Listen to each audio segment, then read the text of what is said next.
Amaurys joins me now.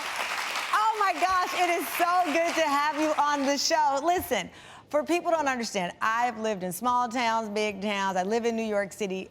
Even though the Bronx is in the heart of New York, it represents the spirit, I think, of the country, to be honest with you. It's about community. It's about celebrating each other and the differences. So really, think of the Bronx as a really, really small town in your neighborhood, but just in the Bronx. So let me ask you, your goal was to double the $500. How much money were you able to raise? Hold on, drum roll, please.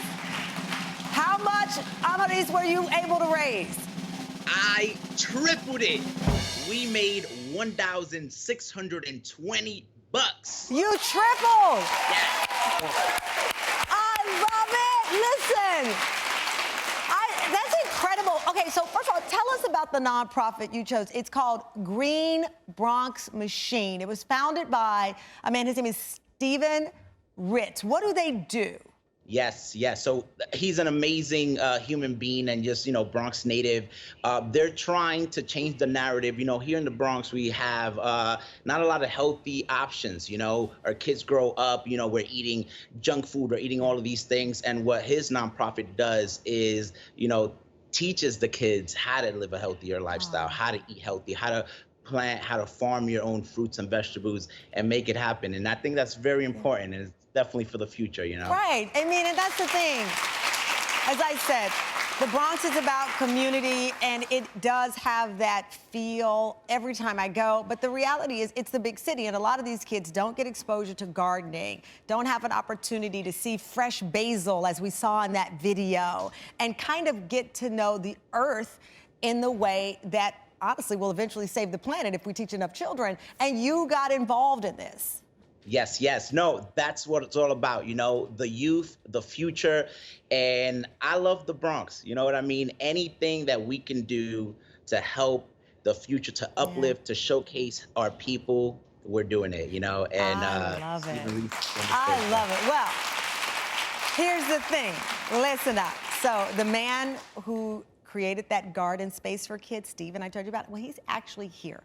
He's got no idea that he is in for a surprise. And let me tell you a secret. The surprises don't stop there. So the guy that Amaurys wants to pay it forward to is backstage. I'm gonna bring him out and we're gonna surprise him together. Up next. Let's welcome Stephen to the Tam Fam.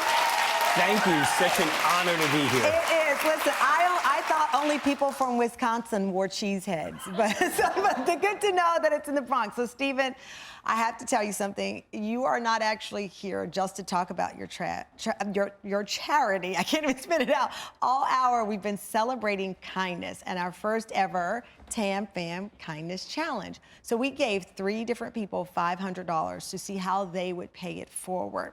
Well, one of those 3, Amaurys Grullon, wanted to pay it forward to you and celebrate you and all you do by donating to your organization. He designed, let me show you something.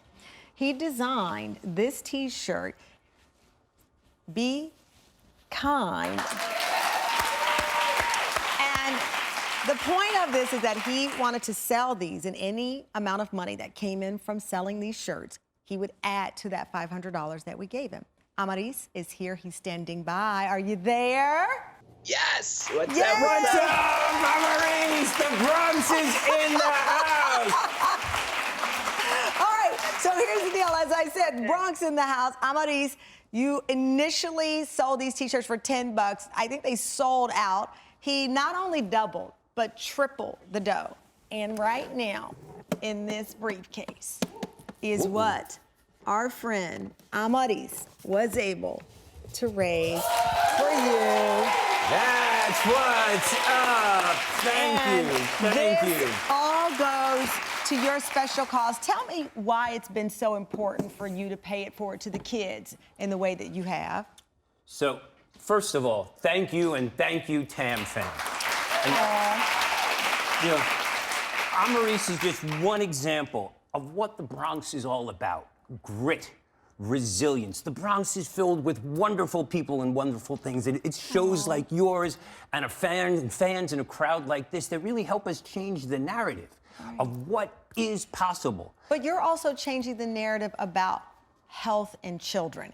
That, you know, a lot of kids in inner cities, big cities, live in food deserts. And you are trying to change the narrative and let them know that healthy options are available and appreciate the earth and what you can grow yourself. Well, you know, that's for sure. I like to say we grow vegetables, our vegetables grow children, our children grow schools, and our schools grow healthy communities. Yes. But food justice, thank you, food justice is racial justice. And there is a schism in this nation, whether you are rich or poor, black or white. And that is the health crisis, the obesity crisis, and the death, disease, and disease that is facing our children. Yeah. So the purpose of Green Bronx Machine is to address all that.